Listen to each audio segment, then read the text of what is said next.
Noor, I made home.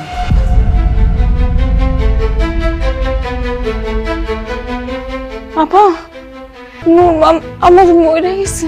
কি বলছো তুমি এসব?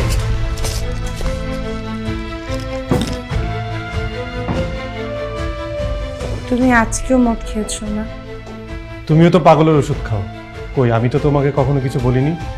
তুমি আমার মদ খাও নিয়ে কেন কথা বলো? কি করছেন আপনি আমার বাচ্চাকে? কান্না থামাতে পারছিলাম না। কিভাবে পারবেন? এই জন্যই তো আল্লাহ বুঝে শুনে মানুষকে বাচ্চা দেয়।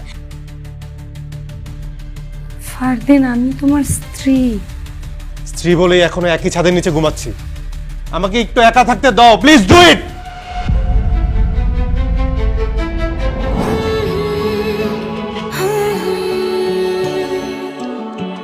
আমি তানিশাকে বিয়ে করতে চাচ্ছি বলতে যাচ্ছি। আর এটা আমার আসল সিদ্ধান্ত।